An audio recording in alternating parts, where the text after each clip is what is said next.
여러분은 M7이라고 들어보셨나요? M7은 엔비디아, 애플, 구글, 아마존, 마이크로소프트, 메타, 테슬라를 말합니다. 지난 3년간 미국 증시를 완전히 씹어먹은 빅테크 7개 회사죠.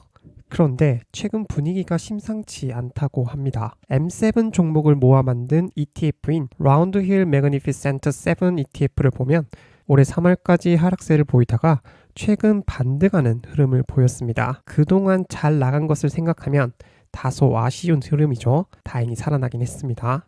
그러나 개별 종목으로 보면 올해 메타 하나 빼고 나머지 6개 전부 마이너스를 기록할 정도로 부진하다고 합니다. 서학 개미분들 요즘 분위기 좋지 않을 거라 생각하는데 이런 가운데 미국 시장에 큰 변화가 온다고 합니다. 그래서 놓치면 안 되겠죠. 그 변화는 바로 M7이 가고 H5 시대가 온다고 하는데요. 아니 또 이 무슨 말인지 한번 살펴보겠습니다. 먼저 H5가 뭘까요?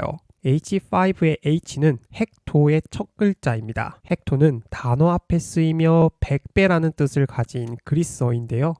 이 단어와 함께 기업 가치 10억 달러, 우리 돈으로 무려 150조 원이 넘는 비상장 스타트업을 유니콘 이렇게 부르거든요. 즉, 유니콘 앞에 헥토를 붙여서 새로운 단어가 탄생한 겁니다. 바로 헥토콘이죠. 이 헥토콘은 유니콘보다 100배, 아까 헥토가 100배라고 말씀드렸죠.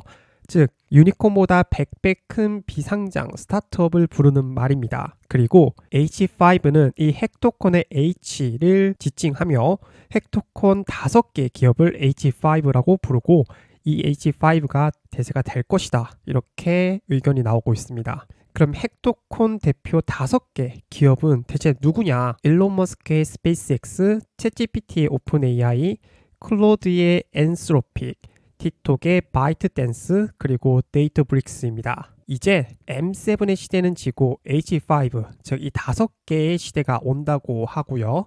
그런데 이 회사들 특징이 있습니다. 그건 바로 H5는 모두 비상장 기업으로 앞으로 상장이 기대된다는 특징입니다. 그리고 아직 상장도 되지 않은 회사의 시가총액이 약 3조 6,540억 달러, 우리 돈으로 5,500억 수준인데요. 2026년 우리나라 국가 예산이 728조 원이거든요. 즉, 이 5개 비상장 회사의 시총이 우리나라 국가 예산보다 무려 7.5배 많습니다. 정말 대단하죠? 그만큼 기대를 받고 있다, 이렇게 해석을 할 수도 있고요. 이렇게 시장에 대비도 하기 전 비싼 몸값을 자랑하는 H5 기업, 대체 어떤 기업들일까요? 먼저 일론 머스크의 스페이스X입니다. 아마 H5 중 가장 유명한 종목이라고 할 수 있고요. 스페이스X는 전 세계 상업용 우주 발사 시장의 60% 이상을 혼자 차지하고 있습니다. 올해 6월 상장을 목표로 하고 있고요. 목표 기업 가치는 2조 달러, 우리 돈으로 3,020조입니다. 정말 미쳤죠? 이게 현실화되면 전 세계 시가총액 6위 기업이 됩니다. 엔비디아, 애플, 구글, 마이크로소프트, 아마존 다음인 거죠. 다음으로 소개할 기업은 오픈 AI입니다.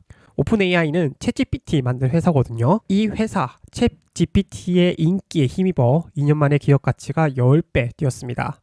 올해 4분기 상장을 목표로 하고 있고요. 무려 1조 달러 기업 가치를 목표로 하고 있습니다. 최근에는 내부에서 5천억 달러 기준으로 직원 지분 매각을 논의 중이라는 얘기도 나왔고요. 다음은 엔스로픽입니다. 엔스로픽은 잘 모르시는 분도 있을 수 있는데 요즘 뜨고 있는 AI 챗봇 크로드를 만든 회사고요. 이 크로드는 이미 챗GPT를 뛰어넘었다는 평가가 주를 이루고 있습니다. 저 또한 이 크로드를 쓰고 있고요. 성능이 굉장히 좋습니다.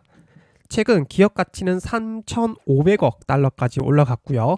국내에서는 SK텔레콤이 2023년에 1억 달러를 투자했다고 알려져 있습니다. 다음은 틱톡을 만든 회사 바이트댄스인데요. 바이트댄스는 2020년에 세계 최초 헥토콘이 되었습니다. 즉 헥토콘의 시초라고 할 수 있고요. 지금 기업 가치는 3천억 달러로 알려져 있습니다. 다만 미중 갈등과 틱톡 규제 이슈 때문에 상장 일정이 좀 불확실하긴 합니다. 마지막으로 데이터 브릭스인데요. 이 기업은 제일 생소하실 거예요. 기업들이 데이터를 모으고 AI 개발할 수 있게 도와주는 인프라를 만드는 회사입니다. 쉽게 말해 AI 공사판의 레미콘 트럭 같은 존재이거든요. AI 붐이 터지면 반드시 필요한 기업입니다. 경쟁사인 스노플레이크보다 이미 매출이 더 많은 것으로 알려져 있고요. 자, 이제 가장 중요한 얘기를 할 차례입니다. 그래서 M7에서 H5로 갈아타야 되냐? 결론부터 말하면 당연하게도 답은 없습니다. 그저 다양한 의견을 따져보고 여러분의 취향에 맞게 최선의 결정을 내리는 거죠. 먼저 지금이 M7 종목을 살 기회라고 주장하는 쪽이 있습니다. M7 주가가 많이 빠진 걸 매수 기회로 삼자는 주장이죠. 월가 전망을 보면 M7 기업들의 올해 이익 증가율이 19%인데요. 다른 S&P 500 기업들 평균이 14%니까 여전히 M7이 더 빠르게 이익이 늘어나고 있는 거예요. 골드만삭스도 2026년 S&P 500 전체 이익 성장의 46%를 M7이 담당할 거라고 봤거든요. 이미 실적이 검증된 기업들이고 수익 구조가 탄탄하니까 장기 투자 관점에서 저가 매수 기회라는 시각이 있습니다. 한편 H5 기업에 관심을 두는 분은 시대의 변화를 따라가야 한다고 주장하는데요. 이에 따라 향후 주도주가 될 H5에 투자해야 한다고 주장합니다. 특히 H5의 연평균 매출 성장률 전망이 70%나 되거든요. M7이랑 비교하면 엄청나죠. 특히 이렇게 성장률이 폭발적일 때 투자를 해야 된다라는 주장이 많습니다. 그러나 아쉽게도 지금 이 기업들은 아직 일반 투자자가 직접 살 수는 없습니다. 비상장이니까요. 가질 수 없는데 언론에서 계속 보도가 나오거든요. 그래서 막 사람들이 사고 싶어 하게 하고 있습니다. 그래서 수요가 폭발하기 직전이다 이런 분석이 있고요. 올해 상장이 된다면 수십조 원의 자금이 한꺼번에 몰릴 가능성이 있습니다. 그래서 그 파급력이 엄청나겠죠. 삼성증권 수석연구위원은 초대형 비상장 기업의 IPO가 막대한 자금 쏠림을 유발하는 유동성 블랙홀 효과를 낼 수 있다고 설명했는데요. 쉽게 얘기해서 H5의 다른 종목은 소외받으면서 왜냐면 H5에 돈이 다 몰리니까요. 그래서 이 소외받은 종목의 주가가 지지부진한 움직임을 보일 수 있는데 M7 종목들이 될 수 있다라고 보는 거예요. 물론 H5 주식 투자에도 리스크가 있습니다. 첫째, 비상장 기업의 가격은 정확히 알 수 없거든요. 상장 기업은 주식시장에서 수백만 명이 매일 사고 팔면서 가격이 결정됩니다. 시장의 논리죠. 그러나 비상장 기업은 극소수 기관 투자자들이 협상으로 가격을 정하거든요.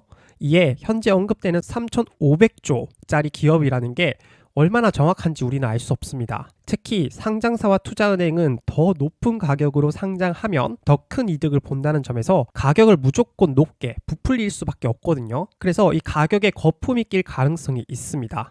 두 번째, AI 헥토콘 4개사 모두 적자 상태입니다. 반도체 사고, 서버 짓고, 인재 채용하느라 돈이 엄청나게 나가거든요.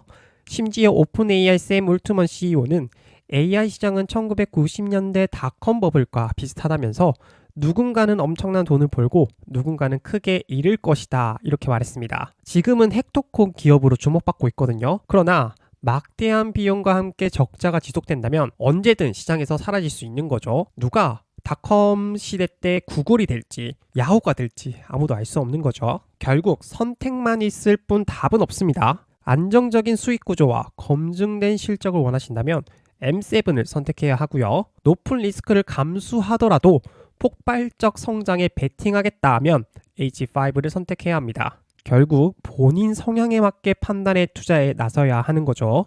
여러분은 M7 그리고 H5 중 어디에 투자하실 건가요? 어디가 더 땡기시죠? 개인적으로는 H5가 더 땡기긴 하는데 여러 가지 제약과 리스크가 있다는 점은 꼭 주의하셔야 됩니다. 그래서 이 리스크를 줄일 수 있는 투자 전략, 포트폴리오 전략 등등을 꼭 사용하시길 바라고요. 여러분의 생각이 궁금하니 댓글로 알려주시면 좋겠습니다. 그럼 저는 다음 영상에서 찾아뵙겠습니다.